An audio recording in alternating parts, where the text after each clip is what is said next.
Hello everyone, कैसे आप सभी लोग। उम्मीद करता हूँ आपकी ट्रेडिंग अच्छी चल रही होगी। तो आज मैं आपको सिखाऊंगा कि चार्ट को रीड कैसे करना है। आप सबसे पहले आप ये समझो कि चार्ट को रीड करने के लिए सबसे पहली जो चीज होती है वो होती है ऑब्जर्वेशन। आप जितने अच्छे से चार्ट को ऑब्जर्व करोगे उतने अच्छे से आपको समझ में आ जाएगा कि मार्केट कहाँ जाने वाली है। आपको फिर किसी इंडिकेटर वगैरह की या किसी की हेल्प की जरूरत नहीं पड़ेगी। आप देखो, चार्ट को देखना इसीलिए बहुत ज्यादा जरूरी है। मैं अपने यहाँ जो लोगों को बुलाता हूँ, मैं उनको बोलता हूँ कि आप 16 घंटे दिन में चार्ट देखोगे, 4 घंटे आप यहाँ पर मेरे पास बैठ के देखोगे, और 12 घंटे जो है वो आप घर पे देखोगे। सारा का सारा खेल ही एक्सपीरियंस पे। आप जितना ज्यादा चार्ट के साथ टाइम बिताओगे उतना ज्यादा आप चार्ट को समझ पाओगे। जैसे इंडियन मार्केट में लोग प्रीमियम को भी ऑब्जर्व करते हैं, जैसे मैं सबसे ज्यादा प्रीमियम को ऑब्जर्व करता हूँ और इंडेक्स के चार्ट को भी ऑब्जर्व करता हूँ। लेकिन जो सारा खेल है वो एक्सपीरियंस का है। आप जैसे आप मान लो ना कि मान लो एक आपका कोई दोस्त है। मंडे को समझ लो कि वो सिगरेट पीता है, ट्यूसडे को दारू पीता है, ठीक है, और वेंसडे को वो चिकन खाता है, ठीक है, और थर्सडे को मान लो कि वो कहीं घूमने जाता है। तो जब अगला मंडे आएगा तो आपको खुद समझ में आ जाएगा। अगला मंडे आने से पहले आपको सैटरडे या संडे को ही पता लग जाएगा कि मंडे को ये सिगरेट पिएगा। क्यों? क्योंकि आप उसके साथ उतना टाइम बिता चुके हो। अब आपको पता है कि वो किस दिन क्या करता है, किस दिन वो लड़की छेड़ने जाता है, किस दिन वो सिगरेट पीता है, किस दिन वो दारू पीता है। आपको सारी चीजें पता है उसके बारे में। तो सारा खेल ही एक्सपीरियंस का है। आपने आज टाइम बिता लिया, मान लो कि आज आपने टाइम बिताया, ठीक है, और आपने देखा कि ये एरिया जो है रेजिस्टेंस है और ये सपोर्ट है। ठीक है, अब मार्केट यहाँ से जाती है धीरे धीरे करके ऊपर, फिर जैसे यहाँ पर जाती है बहुत तेजी में गिर जाती है। फिर एक कंडीशन आपने देख ली, ये मान लो कि डे वन है, ये आपका डे वन है, और ये आपका डे टू है। ठीक है, अब इस कंडीशन में आपने देखा कि बहुत तेजी से ऊपर गई मार्केट और रेजिस्टेंस को टच किया, फिर धीरे धीरे करके यहाँ तक धीरे धीरे आई, फिर बहुत तेजी गिर गया। ठीक है, अब मान लो यहाँ पर डे थ्री है आपके पास, जिसमें ये हो रहा है कि एक स्विंग बनाते हुए 2-3 बार में मार्केट रेजिस्टेंस के पास चली गई, उसके बाद यहाँ जाके साइडवेज हो गई, और फिर इसने ब्रेकआउट दिया, उसके बाद ये नीचे आ गया बहुत ज्यादा और सीधा सपोर्ट पे आ गया। तो अब आपके दिमाग में तीन कंडीशन आ चुकी है, डे वन की, डे टू की और डे थ्री की। अब इस चीज से आप बड़े जब भी देखो, अब अगली बार कभी भी, क्योंकि आपको पूरा याद है, आप चार्ट के सामने बहुत ज्यादा बैठ रहे हो, अब आपको सब कुछ याद है। ठीक है, तो अब आपको अगर दिख रहा है कि मान लो कि ये डे थ्री वाला हमने यहाँ पर क्लोज किया, अब मान लो कि एक महीना बीत चुका है, इस सिनेरियो को समझ लो कि एक महीना बीत चुका है इस वाली बात को। तो अब अगली बार कभी भी ऐसा रेजिस्टेंस होगा आपके पास और ऐसा सपोर्ट होगा, और ऐसे करके धीरे धीरे करके जा रही होगी मार्केट रेजिस्टेंस के पास, तो आपको सीधा ये डे वन याद आएगा कि अच्छा ये ऐसे ऐसे करके जा रही है, तो डे वन को ऐसे हुआ था, तो ये दोबारा से ऐसे हो सकता है, बहुत तेजी से नीचे गिर सकती है। ऐसे ही अगली बार अगर आपके पास आपके साथ डे टू वाला कोई इंसिडेंस होता है, मान लो कि 4 महीने बाद ऐसा कुछ होता है, तो आपको पता है कि अच्छा ये तेजी से ऐसे ऊपर जा रहा है, तो यहाँ से ये ऐसे ऐसे करके नीचे गिर सकता है, क्योंकि लास्ट बार भी ऐसा हुआ था। तो सारा का सारा खेल जो है वो एक्सपीरियंस का है। ठीक है, चार्ट रीड करने में जो सबसे ज्यादा आपकी हेल्प होगी वो आपकी एक्सपीरियंस करेगी। लेकिन मैं आपको कुछ चीजें ऐसे बताऊंगा जिससे बहुत जल्दी आप चार्ट को रीड करना सीख जाओगे। देखो, चार्ट को रीड करने का सबसे अच्छा तरीका है कि आप कैंडलस्टिक को रीड करो। नो मैटर कि आप 5 मिनट पे देख रहे हो, 1 आवर पे देख रहे हो, कोई फर्क नहीं पड़ता इस चीज से।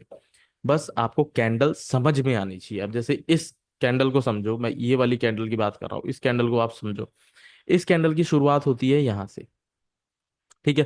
देखना कितनी अच्छे से आपको धीरे आराम से एकदम समझ जाओगे, और अगली बार आप मुझे पता है कि ट्रेड भी कर लोगे इस चीज को। इस कैंडल की शुरुआत होती है यहाँ से, ठीक है। अब ये नीचे आती है, ऑब्वियसली धीरे धीरे आई होगी, तो ऐसे ऐसे करके नीचे आती है, ठीक है, और नीचे आ जाती है, ठीक है, और नीचे आती है। आपको पता है कि यहाँ पर एक सपोर्ट है, ठीक है। लास्ट टाइम यहाँ पर सपोर्ट लिया था, यहाँ पर लिक्विडिटी का कॉन्सेप्ट होता है, तो वो थोड़ा आप मैनेज कर लेना, ठीक है। आपको पता है यहाँ पर सपोर्ट है, तो जब सपोर्ट है और मार्केट बहुत तेजी से नीचे आया, ठीक है, यहाँ तक आया, हो सकता है थोड़ा और नीचे आता, नीचे आता तो हम समझ जाते कि भाई लिक्विडिटी स्वीप हुई है यहाँ पर। तो ये और नीचे आया, फिर यहां से ये रिवर्स होना चालू हुआ, रिवर्स होके आधी से ज्यादा कैंडल ये ऊपर चली गई, ठीक। अब यहां पर देखो, बड़े प्यार से समझ में आ रहा है आपको, कोई मुश्किल नहीं है, बहुत आसानी से मुझे दिख रहा है कि जब आधी कैंडल यहां से रिवर्स हो गई, तो ये पूरी कैंडल भी हो सकती है, जाहिर सी बात है। क्यों? क्योंकि यहाँ पर बायर्स बहुत ज्यादा है। अब एक चीज और मेरी आप ध्यान में रखो कि जिसके पास पावर ज्यादा है वो अपनी पावर दिखाएगा। आपने किसी शराबी को रोड पे देखा है चलते हुए? बाकी दिन वो नॉर्मल रहता है, लेकिन जिस दिन वो दारू पी लेता है उस दिन अलग ही एक ऑरा होता है उसके अंदर, अलग ही एटीट्यूड होता है कि मैं तो भगवान हूँ, ऐसा वाला फील होता है। क्योंकि उसके अंदर उतनी एनर्जी होती है उस टाइम, ठीक है, डोपामिन उसका इतना हाई होता है कि वो किसी को मार दे पीट दे ये सब कर सकता है। ठीक है, ऐसे ही अगर आपके पास, आप पैसे वाले इंसान को देखो, अगर किसी के पास बहुत सारा पैसा है तो दिखता है, एक ऑरा फील होता है। कोई पावरफुल इंसान है, एक आईएएस ऑफिसर अगर आपके बगल से निकले और आप उसे देख लो ना, तो ऑटोमेटिकली बताने की जरूरत नहीं पड़ेगी आपको कि कितनी पावर है उसके पास। आपका दिमाग अपने आप समझ जाए कि हाँ भाई पावर है इसके पास। तो जो इंसान रियलिटी में जो होता है उसके अंदर से वो चीज फील होती है। तो अगर बायर है तो वो अपनी पावर आपको दिखाएगा, और अगर सेलर है तो वो अपनी पावर आपको दिखाएगा। अगर बाइंग की तरफ पैसा ज्यादा लगा है तो आपको, वो जितनी सेलिंग आई है, मान लो कि ऐसे ऐसे करके सेलिंग आई है, तो अगली बार जब बायर के हाथ में, बायर के पास अगर पावर है, तो जब ये ऊपर जाएगी तो ये ज्यादा ऊपर जाएगी। यहाँ यहाँ से सेलिंग आई है तो इतना ही नहीं जाएगी, ये तो गैप फिलिंग की बात हो गई, लेकिन थोड़ा सा साइकोलॉजी भी आपको समझना पड़ेगा, गैप फिलिंग तो होती रहेगी। अगर ये इतना गिरा है तो ये उसके बाद ऊपर ज्यादा जाएगा। क्यों? क्योंकि बायर्स को अपनी पावर शो करनी है। देखो, जिस जगह सेलर एक्टिव होगा, मान लो कि यहां पर अगर सेलर एक्टिव हो रहा है और उसे पता है कि ये बाइंग लेवल है, तो वो इतना तोड़ेगा इसको कि इसको सोचेगा कि इसको मैं बर्बाद कर दूं।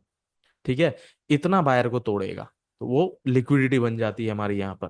ठीक है, इन सारी चीजों को मैं कनेक्ट कैसे कर रहा हूँ, अगर आप मेरी सारी वीडियो देखते हो तो आप समझ जाओगे कि मैं एक दूसरे से चीजों को कनेक्ट करता हूँ हमेशा। इसी को साइकोलॉजी बोलते हैं, इसी को दिमाग के साथ खेलना बोलते हैं। और दिमाग भी ऐसी जगह लगाना है कि सिर्फ हरा लाल कैंडल और कुछ भी नहीं है आपके सामने, कोई नहीं बैठा जिसको आप जिसकी आप बॉडी लैंग्वेज देख के कुछ समझ जाओ। आपको सिर्फ ये कैंडल देख के समझना पड़ेगा। ठीक है, पैसे का फ्लो देख के समझना पड़ेगा, बस और कुछ भी नहीं। अब जिसके पास पावर है वो अपनी पावर दिखाएगा। अब मान लो यहाँ से ही ऐसे ऐसे ऊपर गया था, यहाँ पर पता है कि सेलर है, यहाँ पर पता है कि बायर है, तो जब यहाँ से ये गिरेगा ना तो ये सेलर अपनी पावर दिखाएगा ही दिखाएगा। तो ये यहाँ तक गिरेगा। और अगर बायर्स भी पावरफुल है तो वो यहाँ से उठाएगा, और उठाते उठाते वो यहीं तक नहीं जाएगा। ये तो गैप फिलिंग हो गई, यहाँ तक तो जाएगा ही जाएगा, लेकिन इसके ऊपर भी जाएगा। मतलब अपनी पावर आपको दिखाएगा, जो जिसके पास भी पावर होगी वो आपको दिखाएगा। तो इधर मुझे दिख रहा है कि बायर्स के पास पावर है, वो ऊपर गई। अब देखो, टाइम फ्रेम जो होता है उसके हिसाब से कैंडल बनती है। अगर अगर आप 4 आवर पे देखोगे तो कितनी, 2 और 4, एक कैंडल ये रेड होगी और उसके बाद ये इधर ग्रीन बन गई होगी, और कुछ नहीं होगा। यहाँ पर हमें 5 6 कैंडल दिख रही है, तो वो सिर्फ कैंडल का टाइम फ्रेम है और कुछ भी नहीं। तो मुझे यहाँ पर दिख रहा है कि इधर बायर बैठा है। क्यों बैठा है? क्योंकि यहाँ से रिवर्स हो गई है भाई आधी से ज्यादा कैंडल, इसलिए बैठा दिख रहा है। बिना लॉजिक के कोई बात ही नहीं करेंगे, जाहिर सी बात है, हमेशा की तरह। तो रिवर्स हो गई यहाँ से बहुत तेजी से, इसलिए मुझे पता लगा कि यहाँ पर बायर। अब बायर है तो अपनी पावर दिखाएगा, और उसने दिखाया। फिर यहां से ये सीधा कंटिन्यू ऊपर, जितना इसने खाया था उससे ज्यादा ऊपर गया। यहां से सेलिंग आई थी और इसने हाई लगाया हमारा ये वाला। ठीक है, अब अगेन यहाँ पर सेलर भी है तो भाई ये भी अपनी पावर दिखाएगा। अब आ गया ये यहाँ पर, और ये आ सकता है यहाँ कहीं तक। ठीक है, नजर बना के रखना, ये अपनी ईगल आई स्ट्रेटेजी के अकॉर्डिंग चल रहा है। हमारा ट्रेड यहाँ पर बना है और स्टिल एक भी एसएल हिट नहीं हुआ है, और हम यहाँ पर होल्ड कर रहे हैं। कितने पॉइंट होल्ड कर रहे हैं हम? 87 200 से, ये आप ये पॉइंट मान लो 85 700 तक। ठीक है, यहाँ तक अब हमारी अभी होल्डिंग चल रही है। अभी हो सकता है कि और गिरे तो हम और होल्ड करेंगे, यही पावर है ईगल आई स्ट्रेटेजी की। अगर आप प्रॉपर फॉलो करोगे ना तो मैं गारंटी दे रहा हूँ ये स्ट्रेटेजी आपको करोड़पति बना के रहेगी। ठीक है, तो ये चीज समझ में आ गई। अब दूसरी कोई कंडीशन देख लेते हैं।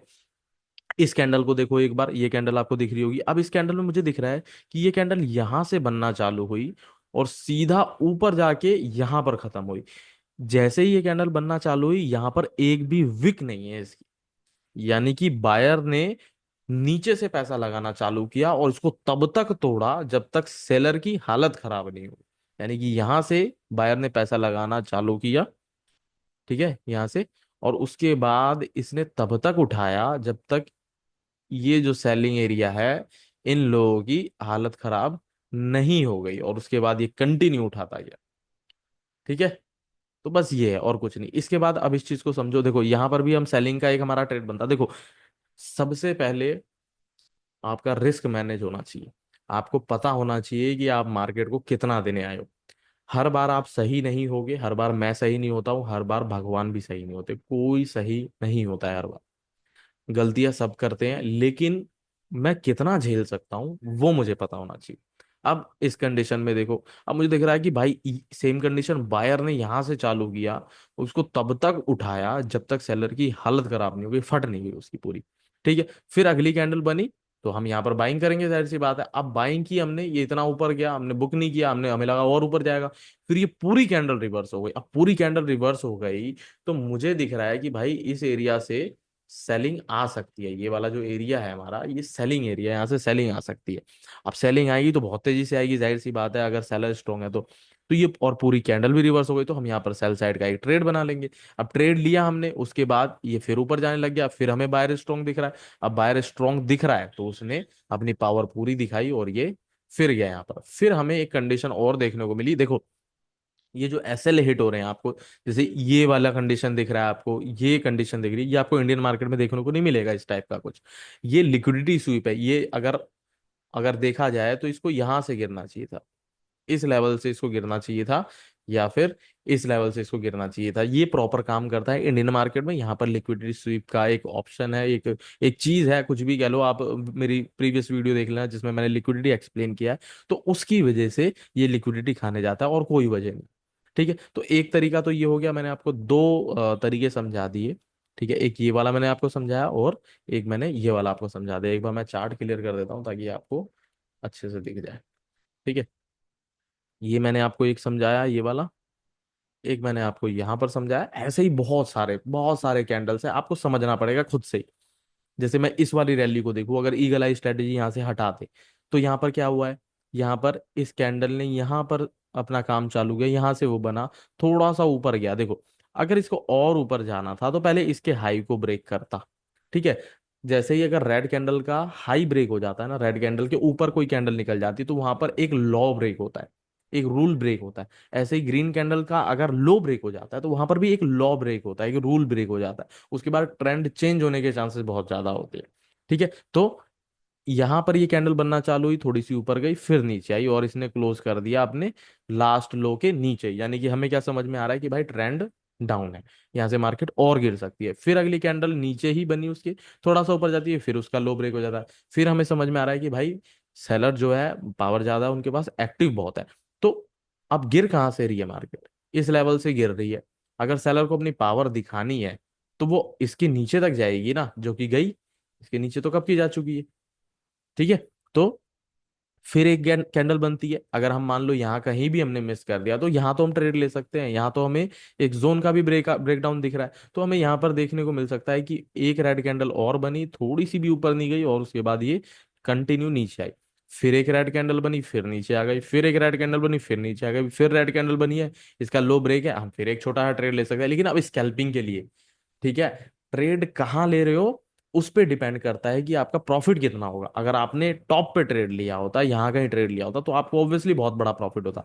अगर यहाँ पर आप कहीं ट्रेड ले रहे हो तो आपको लॉस होने के चांसेस भी है, और यहाँ पर हो सकता है कि आपको प्रॉफिट भी कम मिले। क्यों?